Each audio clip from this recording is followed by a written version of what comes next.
Hey, what's up, guys? Welcome back to the Behind the Reel podcast. Tonight we have a special guest, Mr. Kevin Kerr. He fished with us at the Big Hill event recently, and that was an event that. Sorry, I got some feedback here. That is an event that was ran in conjunction between two clubs, the Air Capital Kayak Anglers and the Southeast Kansas Kayak Anglers. And he ended up with a pretty incredible bag. He's going to be on the show to talk about that.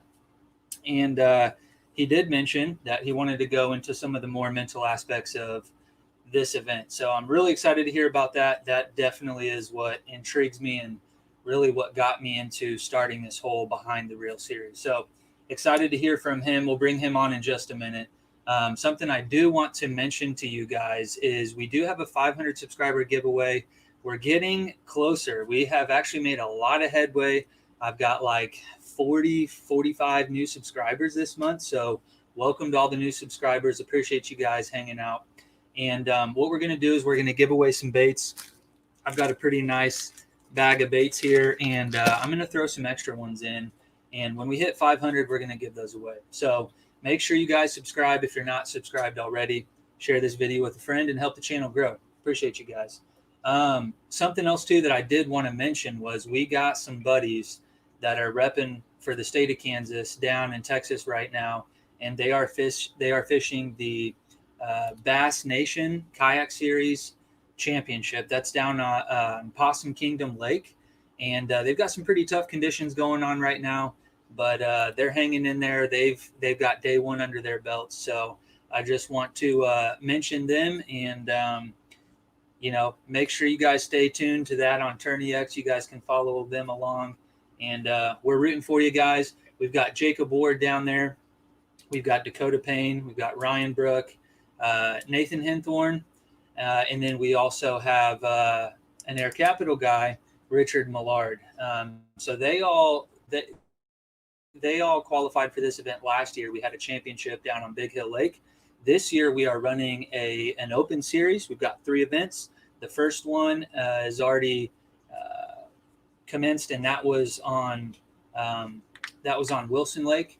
And the next one is going to be on the southeast, in the southeast area, southeast Kansas area, in the Mineland Wildlife Area, Strip Pits, better known as.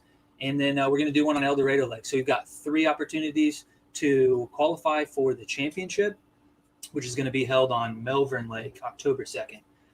So make sure if you guys have not signed up for the Bass Nation Kayak Series, you guys still have an opportunity to get signed up, become members, and qualify to fish the state championship. So make sure you guys check that out. 2 more things I do want to mention before we bring Kevin on. We've got another event out at Wilson. Wilson is on fire right now. It's absolutely ridiculous, the limits that we're seeing coming out of Wilson. It took 90.5 inches to win the Air Capital event. I know the Flint Hill crew had like 93 or something stupid like that as well. I think we've seen a 22-inch largemouth. We've seen a 20-inch smallmouth. Some really impressive fish coming out of there.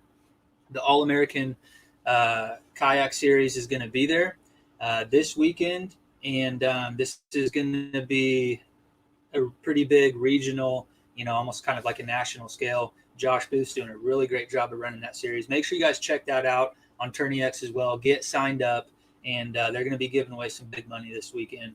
And then the next event, I'm sure Mr. Kevin Kerr, with his current AOI standings, is probably going to be interested in getting on Cali and getting his name in there for AOI. But we're going to be fishing Cali on the 19th, and be an opportunity for you guys to, like I say, climb up the AOI ladder. So that is June 19th on Cali State Fishing Lake. Make sure you check out aircapitalkayakanglers.com. So we're going to go ahead, and now that we've got all that fun stuff out of the way, make sure you guys jump on here, ask some questions. We're going to have him on, and we're going to dig into just how this whole crazy bag went down on Big Hill Lake.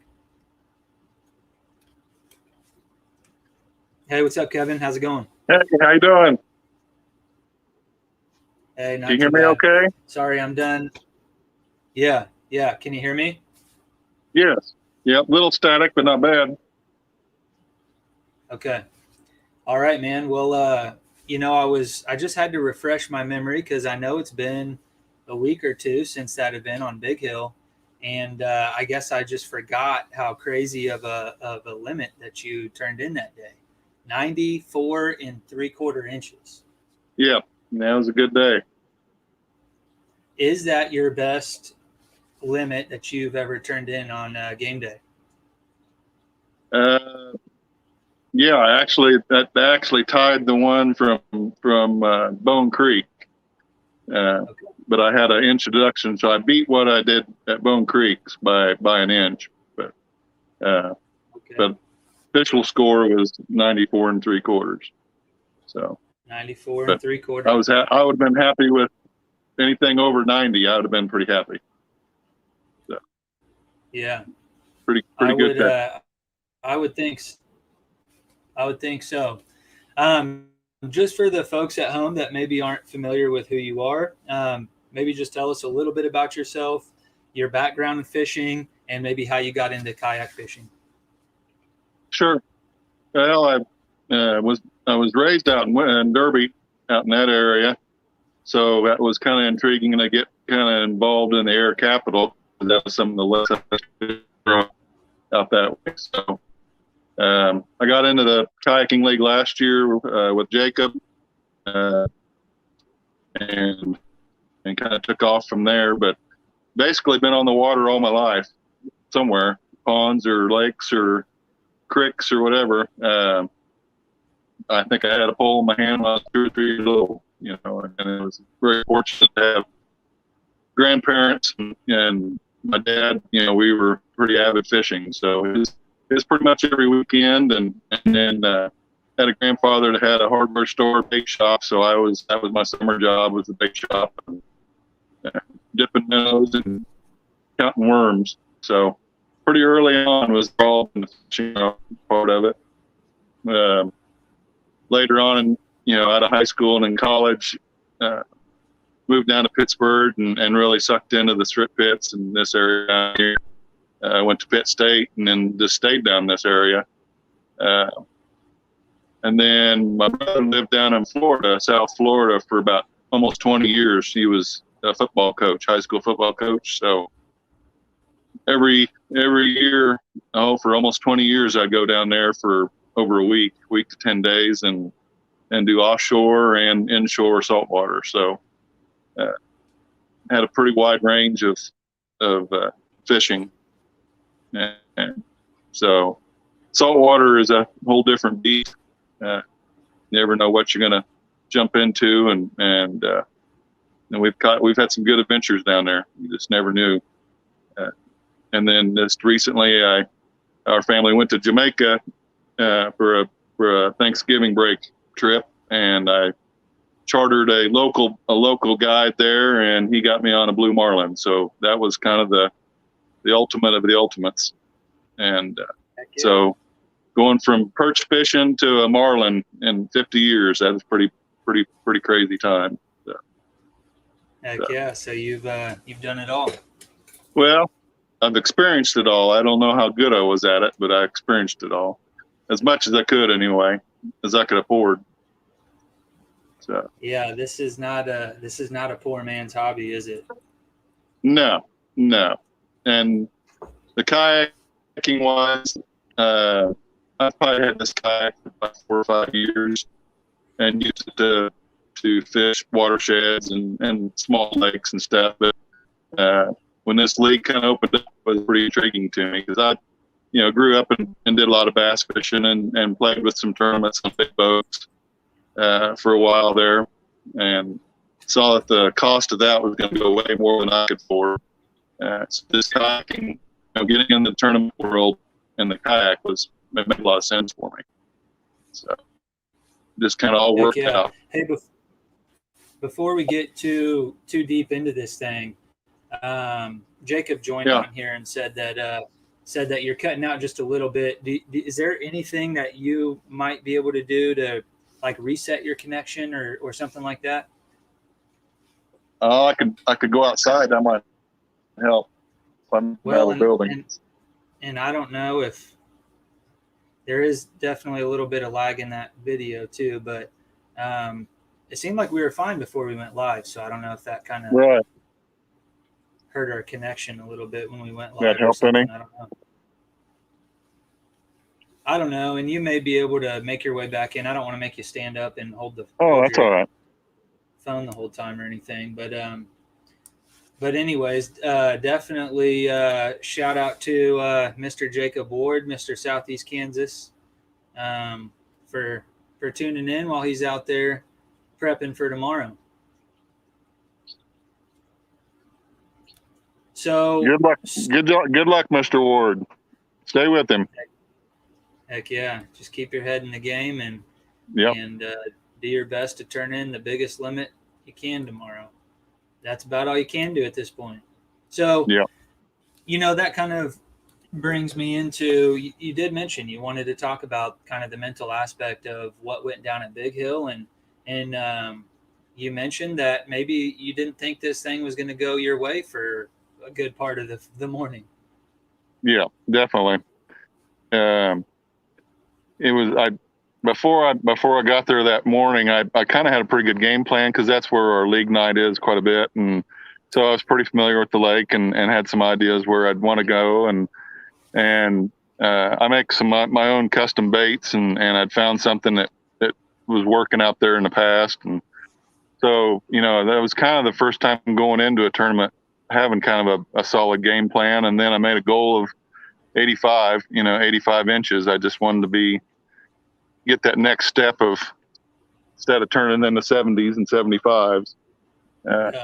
So that was kind of my goal. And so starting out right at daylight, I was where I was wanting to be, and hit one fish right off with the buzz bait. And boy, I thought I was where I needed to be. And that went dry real quick. And so come out of that cove, and I just happened to see Jacob, and he had a big old smile on his face. And I think he pulled like 85 or 90 inches out by 7 o'clock. So that was kind of like, oh, well, I really missed that bite then, because he was only a cove over. So it just kind of, that little kind of mental thumping right there of, did I screw up, or was it just, just a hot spot that he was on? So yeah, I went. He texted me at like 7 a.m. and was like, man, I got, 80 something. I'm like, holy crap, you gotta be joking me. Right. And I'm like, he won it. I was like, it's over. Like, Jacob won the event, because it was like something stupid. It was like 90 inches or something he had. Oh yeah, yeah. And like I say, when I pulled out of that cove and he was pulling out at the same time, and I knew he must have had a good one. He's got a big smile on his face. And I said, well, did you do it? And man, I thumped him. I said, well, I didn't. So, so that was, and that was just one of those times you just kind of like, you just reset yourself again. And I went for almost 2.5 hours and didn't hit a fish. And that was pretty tough. Got around a different location and caught a nice, I think it was a 19.5, a 19-incher. And that just kind of got my wheels going a little bit, just kind of that relief of getting two. And another dry spell, probably in 45 minutes to an hour. And then I went back past the bridge, back in the river a little bit, and got in some pretty heavy brush, heavy timber, and then found some weed beds. And headed down there with a swim bait, just running it right through those weed beds. And one of those deals, I wasn't prepared, and hit a good one, and just caught me off guard. And she come up right at the boat, and it was a 20+ fish, and spit it right there. And within about 3 minutes, I lost about 38 inches of fish in about 3 or 4 minutes on 2 fish.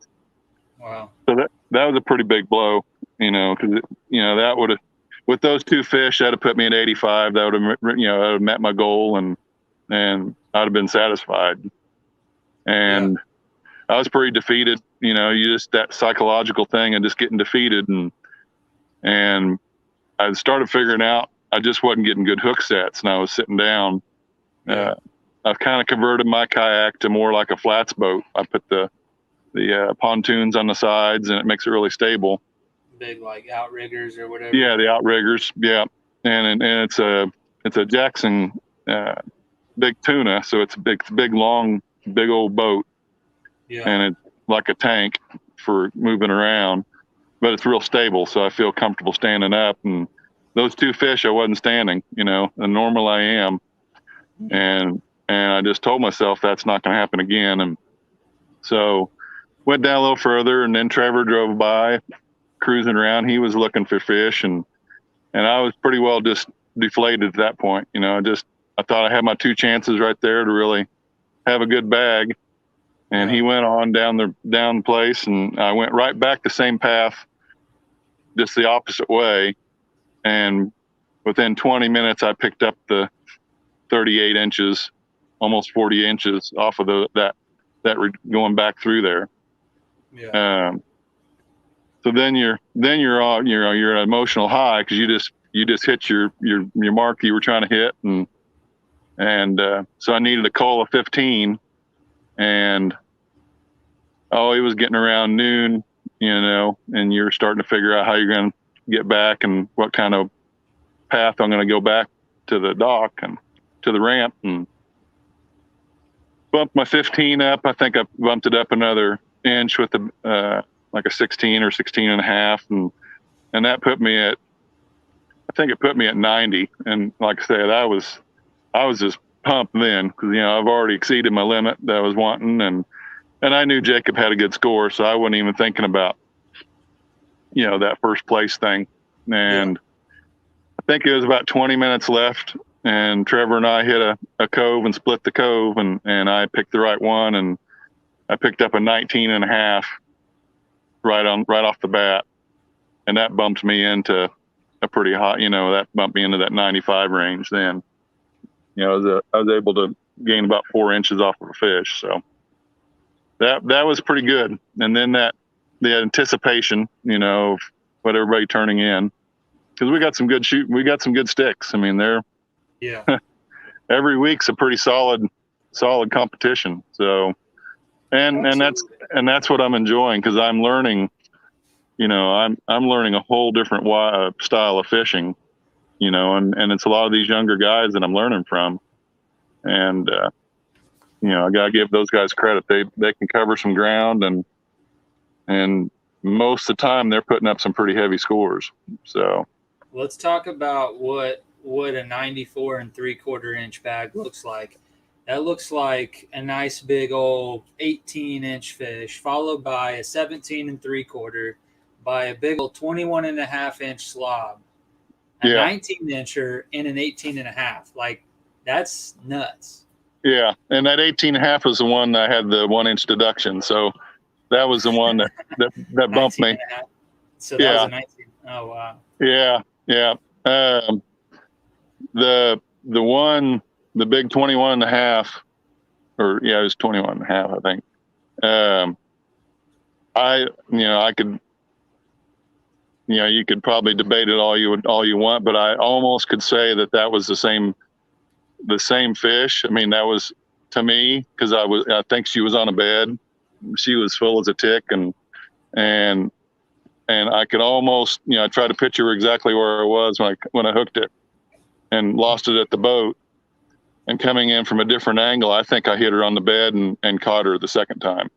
I mean, I got her in a boat. So, if that was the case, or the freak thing that there was two 20-inch plus fish in that 50-yard area, I don't know. That's crazy.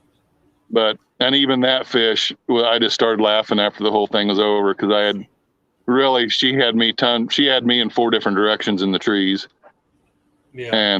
And come out of the water, and I just started kind of laughing. It's like, there's no way I'm getting this one out of here. And I had a few words to the man upstairs, and got my kayak where it needed to be, and it come out, and I was able to lip it and get it in the boat for a picture. So, yeah. Had a lot of conversations with the guy upstairs that tournament. Yeah. Heck yeah. Let's talk about So, so you really kind of had a rough morning. You lost quite a few fish. You feel like you kind of missed your mark. You did mention that you kind of got down on yourself, right? But Right. I mean, did you ever really fully check out? I mean, did you keep yourself grounded? I mean, what did you do to either keep your head in the game or to pull yourself together and decide that you still had a shot? Um, I think this the circumstances of catching that one good fish.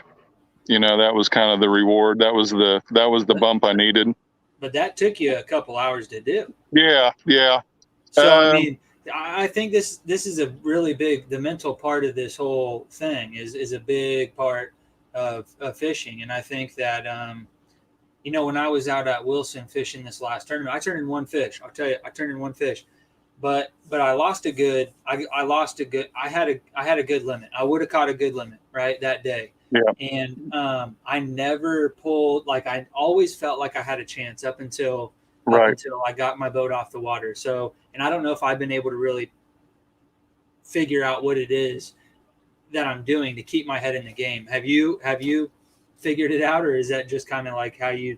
Oh, I think it's just that figuring out how serious you want to take it. Um, you know, just I think just relaxing and enjoying the moment. Just capturing that moment and where I could be, and looking at life, kind of resetting that way. Mm-hmm.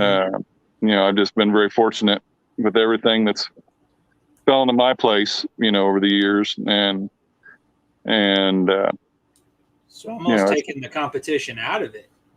yeah, yeah, and this making it more of uh, just a moment to really enjoy, and I think Yeah. that time just kind of kept me going long enough to hook that one or two more fish that you know uh, that just got me going again.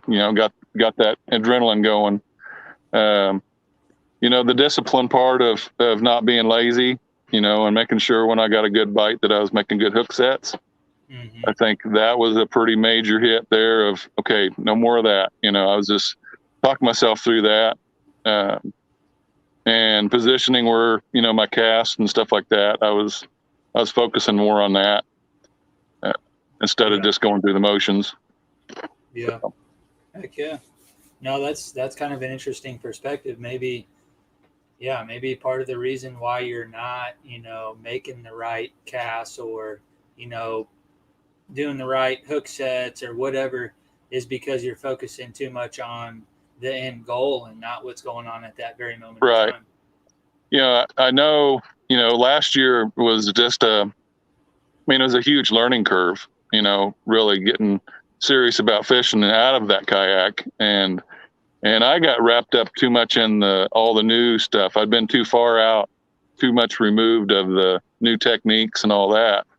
Mm-hmm. And so last year I really got wrapped up in trying all these different new stuff, Sure. the Nikos and the drop shots, and I just kind of this season I was just like, nope, I'm just going to go back to what I've done all my life, and that's spinner baits and plastic worms and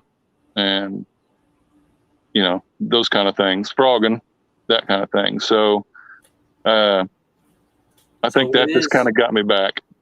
what is your favorite style of fishing? And then maybe cover some of the baits that you just mentioned, being maybe some of your favorites. Yeah, um, style, I'd say. I really pushed myself last year to become a better jig fisherman, and I think I committed too much to it, uh, and then got kind of bored, or just kind of disappointed because I wasn't getting the bites I was wanting. But I was determined I was going to learn it, and get better at it. So that was just one of those years. I mean, I had several tournaments last year. I come up short like a half inch on big bass. So I was really focusing on the bigger fish. I wasn't going small. I wasn't throwing small stuff. I Yeah. was just kind of go for the broke kind of thing. Go big or go home. I mean, the first couple tournaments last year, I was too embarrassed to put a 10-incher on the board and take a picture of it. And I figured out that that doesn't work either, because those are 10, 15, 20 inches that you just threw in the water. So it was a big learning curve last year. Yeah. And coming into this year, had much more confidence. What are, or if you care to share the baits that you're talking about building yourself, what are those? Well, I teach school here in Girard, and I work at an alternative school. So I've had the luxury of, I do a vocational program. So I've got a principal that just gives me the open door on anything I want. And we had some students this year that really took to fishing.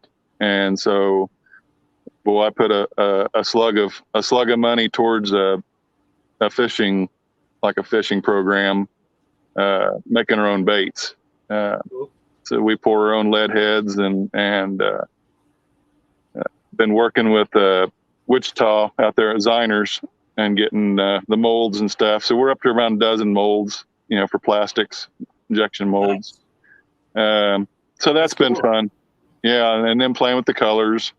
The kids really enjoyed that. They all got to take home a pretty full tackle box of stuff that they were able to make on their own. That's So, awesome, man. it was just the timing was perfect. And then I got into tying hair jigs, and that was kind of not flies, but actual good sized jigs. And so I've been playing with that with bucktails and researching that. And it's what's crazy is I put some coyote. I shoot a lot of coyotes in the wintertime, coyote hunt, and I had one in the freezer and a coyote tail. And boy, I kind of tied one or two on, and we did the strip pit team tournament. And I just got one of those jigs out, half-inch jig with that coyote tail on there and a little crawl on the end. And it was just stupid. It was just something so different. Yeah. And so, we've talked about that in the club, just trying to find something different because these bass are so pressured, seeing the same jigs and same worms and same crawls going by, that my goal has just been to throw in something different. So, and it's worked, and when we were at Wilson, actually, I was just bound and determined. That's all I wanted. I wanted a full bag of smallmouth, just to say I could, and I missed it by one. But I was throwing those hair jigs on those rocks up there and had a lot of fun with that. Yeah. So, just trying to expand different, different techniques and stuff that way. One thing I've noticed about you on the water is you seem to be pretty committed to an area. Right. Well, a lot of it's just the size of that kayak. Last year I paddled everything, and it was just too brutal. I mean, it's too heavy of a kayak, and I'm not no spring chicken anymore. I'm not 25 and could paddle or pedal all around. So when Jacob opened it up for the trolling motor, that was kind of a game changer for me. I had all winter to kind of mount one on there and found one real reasonable. So I got pretty creative and put a 70-pound trolling motor on it. And it gives me some mobility. What are you doing for power on that thing? Is that a 24-volt system? Yeah. I added about 200 pounds to that kayak. So it really turned into lead-acid batteries or what? Yeah. That's all I can afford. Dang. So that's a lot of weight. So that really, but just having that mobility, it freed me up to go a little further, distance wise, and knowing I don't have to paddle back into the wind or something. I know Mike Marvel and I were fishing at Lacine last year, and I swore I'd never do it again because there was 3-foot whitecaps, and we ended up getting out. We were both paddling, and we just got out and drug them, on the shorelines because it was that tough. Yeah. And it wore me out. Just completely wears you out physically. So it does. I'll never go back to paddling. That's for sure. Nope. And that's what's been fun about this kayak is that, like I say, I've turned it into kind of a flats boat, so I can stand up, and then I've mounted my paddle so I don't have to reach around and grab it. It's all right there, and and I did a lot of flats fishing down in Florida. So this kind of resembles that. And then you're starting to, fish that shallow water and just looking for opportunity, to find a hole that they could be in. So a lot of pitching, a lot of short casts. Yeah. Once you're able to do that, and like I say, the standing up to me is a crucial thing. This is where I can get up and physically move, not get stoved up in a chair, Mm-hmm. and then to be able to move around and see things that you probably wouldn't seen if you were sitting down. Yeah, for sure. I agree. I probably sit too much. I need to figure out a better anchoring system. I think what I'm going to do is probably put an anchor trolley on there and just take my stakeout pole with me. Right. I used to shove them through my scuppers, but my Hobie doesn't have the scuppers in the right places really for that. So I think I'm just going to put an anchor trolley on it. I don't really like the idea of the micro power pole being at the back of the boat. For me, that's just completely counterproductive.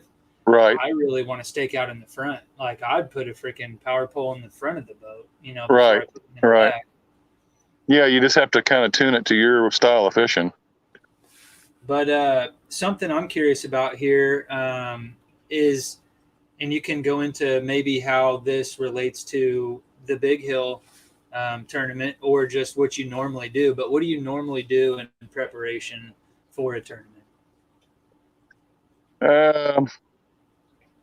I've really focused on trying to downsize my number of poles and kind of pair them up. So if I'm carrying 6 poles, I have a secondary bait that I'd probably put on there. So I don't carry a whole lot of tackle. Obviously I'm trying to lighten up as much as I can. So, 6 poles, I'm pretty well focused on 12 different baits, as a quick change. Of course, getting older, your eyes get bad, so you don't want to tie a bunch of knots. So, you kind of limit yourself to that. But, like I say, I kind of consider myself more of a shallow water fisherman. So it's, I'm not like some of them where they're hightailing to the creeks or the river, clear back up in there. But, I want that, a foot to 5 foot range water and just focus on that. That's something I want to learn, later on is some deeper water stuff. It's not that I haven't done it. It's just, I'm just seeing that that's just kind of my niche for around here. Obviously in the ocean fishing, you fish in pretty deep water at times, but for Kansas, I mean, really a 30 or 40 foot deep lake is pretty deep for Kansas. Yeah. So what are you doing? Are you going out and pre-fishing quite a bit, or are you doing any sort of like map study or anything like that? Probably like the Google Earth, and just kind of getting us an idea, how many coves there is and where they might be located. And I think obviously the wind has everything to do with your whole. You can have a game plan, and that wind direction could just change everything to me. Because if you wanted to stay in that cove and you have to go across the big water to get to it, and you got 3 foot waves, that pretty well alters your plans. For me, anyway. Sure. So, and like I say, I guess I don't have too much trouble just going slower and working, a pretty long stretch, 300 or 400 or 500 yards without bumping and moving somewhere else. So I camp out a little more than probably a lot of those guys. Yeah. That is something I noticed. I noticed it at Wilson. I noticed it at Butler. Uh-huh.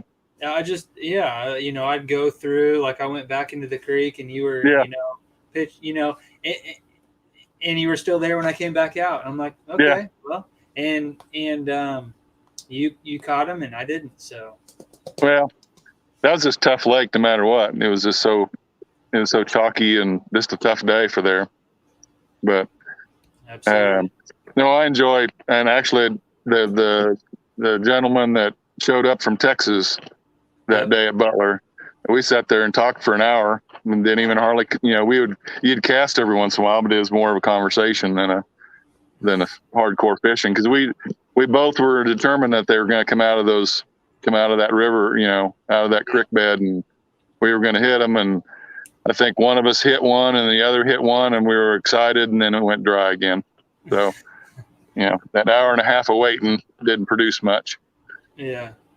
But so you kind of talked about the depth. What kind of structure, cover? So, I mean, you mentioned at Wilson you were pitching a jig, onto the rocks. What other kind of stuff do you like to target? Oh, obviously, living down here in southeast Kansas with Bone Creek, I'm only 20 miles from that, and Cedar Creek is just north of there. That's an insane flooded timber.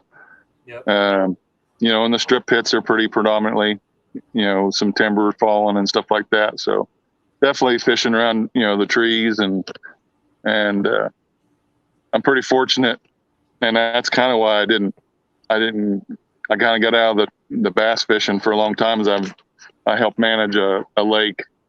Oh, it's probably a 45, 50 acre watershed just north of me, that I've got a boat sitting right there on the dock, and it's not even 10 minutes from my house. And so I help manage that with the crappie and, brush piles, and we keep a pretty close eye on it. So, crappie fishing wise, that's kind of my passion. I love crappie, getting in them and getting on top of them and getting those 14, 15, 16 inch crappie out. Cool. So that pulled me away from the lakes for quite a few years. I didn't have to go fight the crowds and the boat ramps and all that, where I could go there and be right on top of where I needed to be. Just knowing that watershed that good, it made it pretty nice. So. Heck yeah. Somebody says us older dudes ain't looking to fish the whole lake, just looking to fish the right spots. There you go. Definitely. And sometimes you find them and sometimes you don't. So that's true. Now, you talked about maybe trying to set yourself apart from other anglers with your baits. Do you do anything else that you think that you consciously try to set yourself apart with, maybe presentations or angles or anything like that? I wouldn't say consciously doing it. I think just the more and more fishing out of a kayak we do, I think we're always constantly learning, that positioning. Like I said, go back to the wind situation, trying to fish in the timber in windy days, it's pretty tough. Yeah. You're always bouncing off of trees and brush and tree limbs and stuff. But I don't know. It's just one of those. I think it's just the more you practice, the better you get. It's like anything that we're all in tune to do. Any of the hobbies or any of the sports that we've always gotten involved in, we can't sit on our tail and think we're going to get better at it. And so, as I say, in my situation, my daughter's out of high school now and at college. And so that took away a lot of the activities in the evenings or in days, and, track meets and softball games and all that. So it frees me up, and there's several of us fairly committed to the Monday night league. And then I've hit the Bone Creek Thursday nights a couple times playing against the big boats in a kayak. Oh, really? Yeah, that's been kind of fun. You get some funny looks, but it's just a jackpot. So it's just, one fish could win you some decent money. Yeah, that's cool. That's cool. I didn't realize they'd let you join in on that. Yep. It's $10 a night. They don't care. Heck yeah. So yeah, so just getting on the water more and more is just, I feel the confidence, and knowing I've really upgraded in the last couple of years on my equipment wise, fishing poles, and what do you run? And being more a certain brand or? I really like those carbon lights. For some reason, I just kind of hooked on those from Bass Pro. Johnny Morris, yeah. Johnny Morris. I've heard that they're just basically loose reels, but I think keeping them all paired up pretty well and consistent. I can grab one to the other and know that it's pretty well set, and not fighting 15 different brands. Yeah. So, Sure. What is your one, if you had to pick one, what is your go-to lure when fishing and stuff? mm, Or if you had one lure to catch a fish on, yeah. Uh, I've really enjoyed the last couple of years learning how to fluke fish. So I've been throwing a lot of flukes. It's just a lot of you can do a lot of things with it. Yep. Run it weedless and no weight on it, so you can really snap it through those weed beds or put a little weight on it and bounce it off the bottom. It's just a pretty versatile bait. It's a lot like it'd be a lot like a worm fishing. I mean, that's what I grew up was pretty heavy worm fishing, the old culprits and the old sluggos and those kind of things. Yeah. That's cool. So, yeah, Heck that yeah. free falling baits, just trying to catch them on the way down. That's cool. I don't do a lot of that. I gotta have a feel for what I'm doing, or else I just can't. I don't know. I don't have the patience, I guess. Yeah. So my next question would have been, take me back to a day on the water when your pattern didn't hold, but you found a way to put fish in the boat. We already talked about that. That's Big Hill, and you ended up with damn near 95 inches. So yeah, that was a pretty good example of what it could look like for the guys that are listening. Definitely. Yeah. I mean, just stick with it. Yep. Yeah. And Trevor reminded me that day. I just got to keep throwing. So, we've got a good group that we're competitive, but we're all pretty good about encouraging each other and keeping each other going. So that's been really nice to having a group of guys to hang out with. Like I say, we like to be competitive, but yet, I think any of us have bent over backwards to help each other out. Yeah. And I've seen it the same way at the Air Capital. I mean, just being in two different groups this year, I mean, I definitely see the same qualities. So there's a lot of good people in the world, right? I mean, I think if you pay attention to the news, you're just going to think everybody's out to get you and everybody's equal. But I mean, if you go outside and or you pull your head out of your phone when you're at the grocery store or in line or you're going to see all good people all around you, and sure. I don't think the outdoor community, fishing, hunting, I don't think we're really immune to bad people. And I don't think that, that's why we see so many good people is because, we're special or anything like that. I think good people are everywhere, but I do. I see those sort of morals and values that you're definitely. talking about. And, if you're missing a hog trough or a PFD or a paddle, like somebody probably brought one just in case somebody else forgot. Mm-hmm. Like, they're thinking about that ahead of time. And that's pretty cool. Yeah, definitely. Okay, so when I was coming up with some of these questions, this is kind of my way for you to maybe add a question to this whole thing. So what is one thing, like let's say you had an opportunity to bring your favorite angler or your biggest competition onto this, podcast environment, and you could ask them one question, what would you ask them? Oh, I think, and we're competitive enough. We're not going to tell everybody everything, obviously. But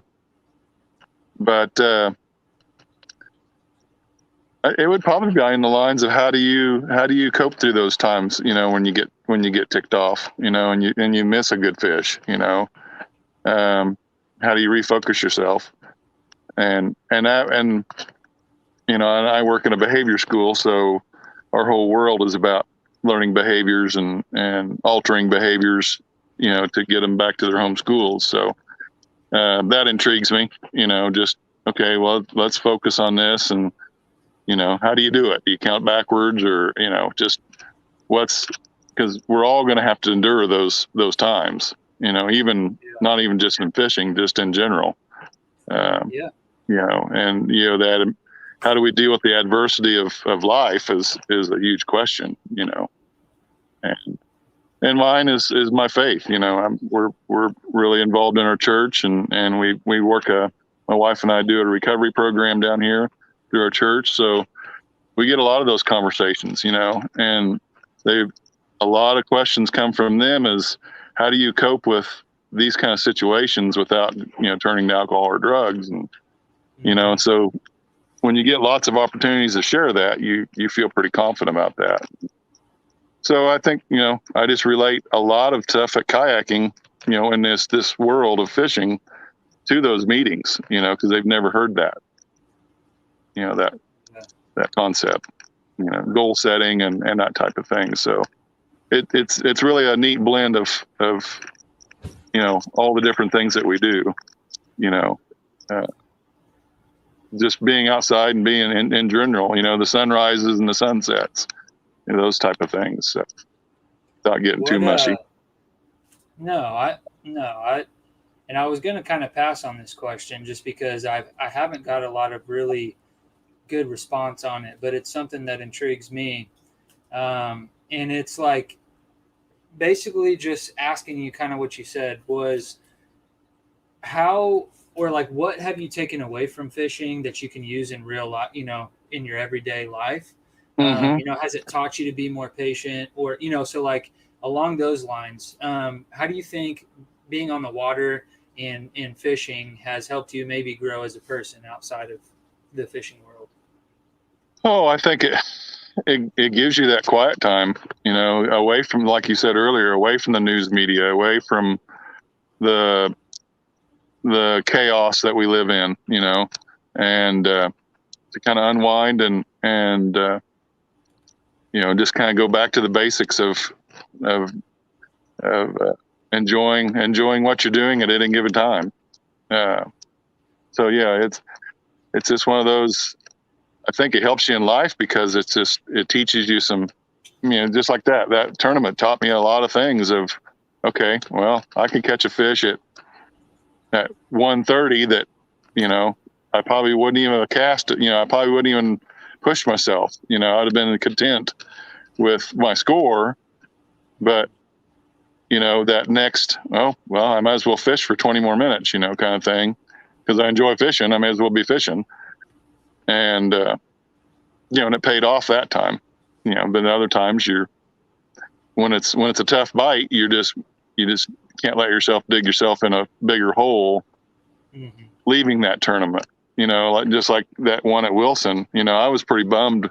I needed one more fish. One more fish would have put me in the top 5, Yeah. or maybe even top 3, because I had a really good smallmouth bite and I had 2 of them. I mean, basically swoop the baits as I was coming up. You could see them 15 feet away. Yeah. And, if I'd caught one of those 2, it may have changed that whole day. So, when it goes back to the life thing, though, I think we have to find those kind of things. We have to find these kind of hobbies or passions, to get us through this, because it's a pretty chaotic world. I mean, if we get sucked into it, it makes it pretty tough. So yeah, heck yeah, man. No, I appreciate that. I can kind of geek out on this sort of stuff, and these are the kind of thoughts that go through my head when nobody's around and I can't sleep and I can't fish. Yeah. I got a couple more questions for you, and then I'll let you know. I'll let you go. I know your arm's probably getting tired from holding that dang phone. I'm sitting out here on the truck, so I'm good. Okay. Are you fishing any national circuits? Yeah, I got into I signed up for the classics, the All-American Classics, and so I went down to the one at Hot Springs, that Ouachita.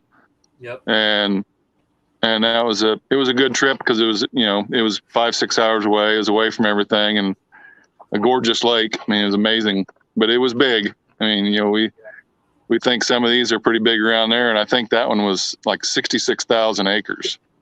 That's crazy. So it was crazy, but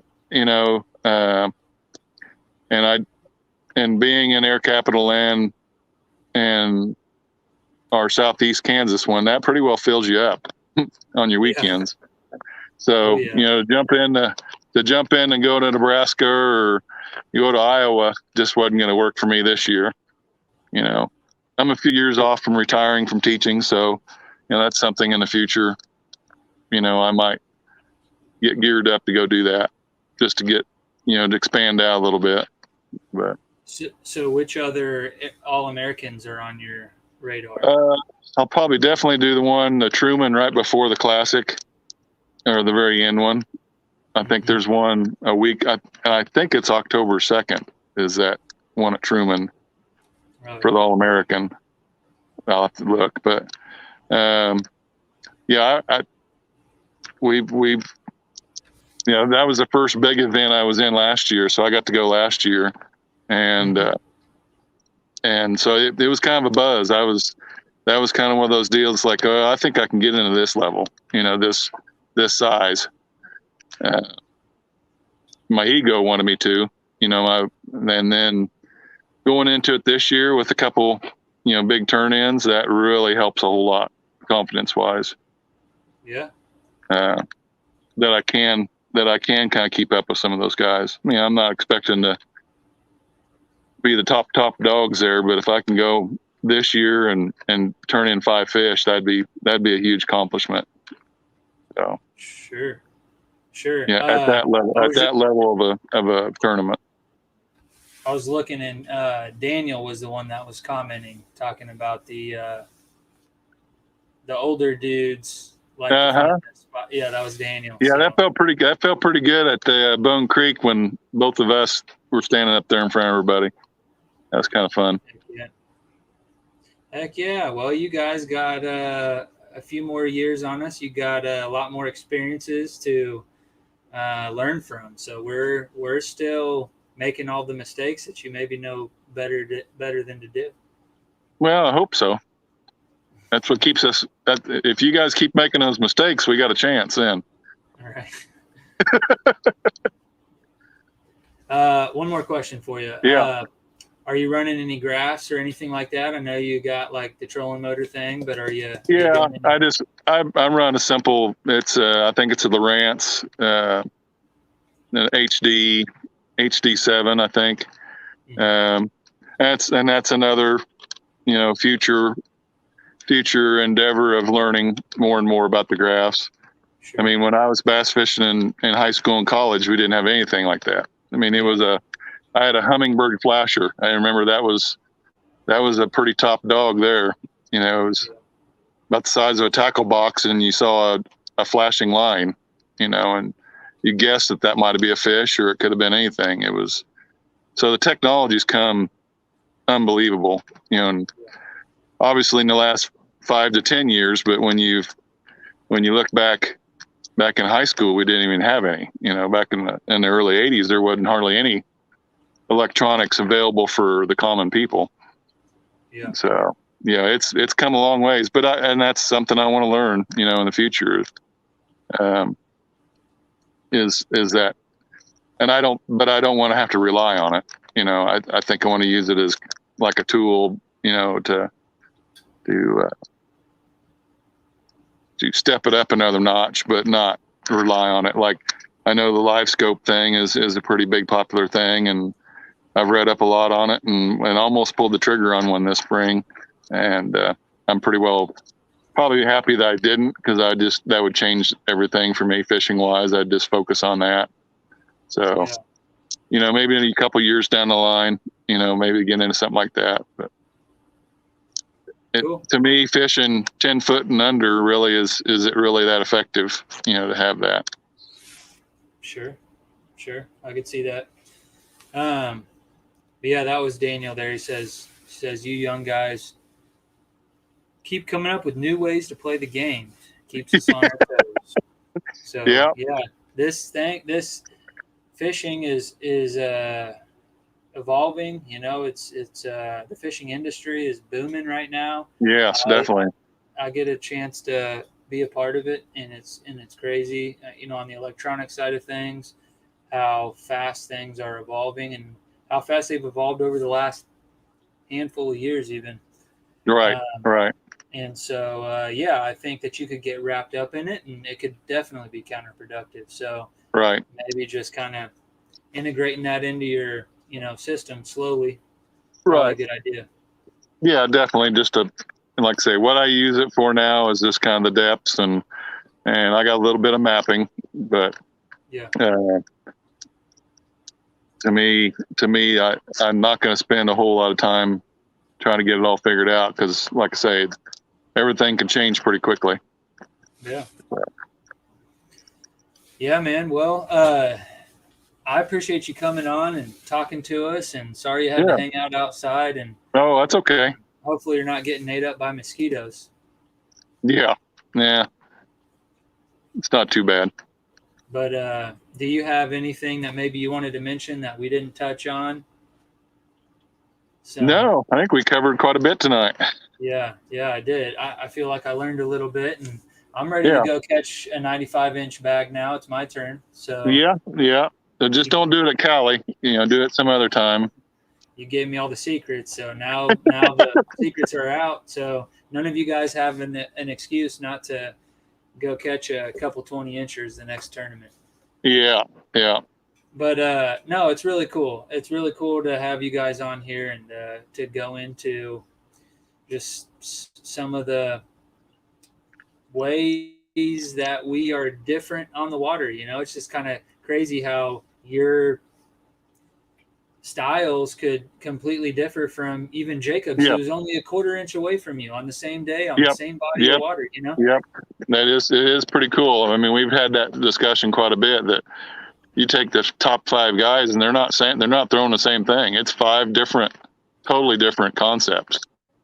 Yeah. And we saw that at Wilson too. I mean, your top 5, 6, 7 guys they weren't matched up at all. No. They were. So. No. So yeah, that's what makes it fun, makes it interesting. Cool, man. Well, when's the next Southeast event?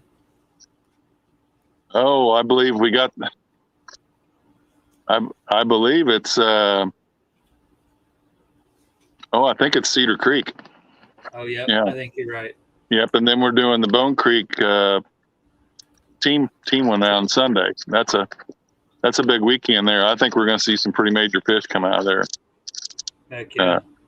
That Cedar Creek, I've probably fished it 6, 7 times, and I want to fish it a whole lot more because it's one of those that I think there's some big toads in there. I bet there's some 23s and 24s in there pretty easily. I've never been. I need to go check it out. Yeah. But all right, man. Well, I appreciate you coming on. No problem. Congrats on the big win at Big Hill. You're up there right now. You're number 2 AOI for Air Capital. I'm sure you're probably up there on the southeast side of things. Yeah, I think I'm in the top 5 on it. Yeah. So, you're up there, and I'm excited to see you at the next one. And yeah, man, I appreciate it, and I'm going to let you go and do a little sign off. But sounds good. Appreciate you coming on tonight. You have a good one, man. Thank you for having me. Yep. Yes, sir. Bye. Bye-bye. All right, guys. Well, that's going to wrap it up with Mr. Kevin Kerr. It's pretty cool to talk to him about his adventure out of Big Hill. It's pretty crazy bag. Most of you guys kind of understand, if you're in this Kansas area, how pretty incredible a 95-inch bag is around here. It doesn't happen very often. I guess this is the time that you're seeing it. We were seeing a couple pretty big ones going down. We had that Big Hill event where you saw a pretty big bag. That last Wilson event was another big one, and hopefully we see some more big limits being caught here in the coming weeks. Definitely appreciate Kevin coming on. Appreciate all the Southeast Kansas kayak angler guys. We've got a handful of those guys that are coming up and fishing with us. If you're in the Southeast Kansas group and you want to come fish with us, Cowley is a little bit further south and probably not too bad of a drive for a lot of you guys. Definitely a lot more accessible than Wilson was for sure. So anyways, guys, just to recap again, we've got a Wilson All-American event. So if you guys want to go put your name in the hat for that one, there will be some pretty good fish caught, I think, this weekend. That is the 12th. And then we're going to be fishing with the Air Capital Kayak Anglers on the 19th out at Cowley State Fishing Lake. And again, remember, guys, if you are not subscribed, go ahead and get subscribed to the channel. We are doing a 500 subscriber giveaway. Shout out to my buddy Edwin as well, Mr. Legal Dope Swim Baits. This is one of his creations. Just showed up in the mail today. Kevin might like that thing. That's a pretty cool crappie paint scheme right there. And I guarantee you, on one of those watersheds that's full of crappie, you got some big bass in there just waiting to engulf something like this. So this is a wake bait, and this is his nuisance wake bait. So this is actually made on the Asian carp profile, but we got a really nice crappie paint job right here. So shout out to Edwin. But guys, I appreciate you watching, tuning in, and we'll have another podcast. I'm going to keep trying to do this on Wednesday night if I can keep the schedule going. We'll just try to shoot for the same night every week. But anyways, guys, appreciate you joining. I'm going to sign off. Have a good one.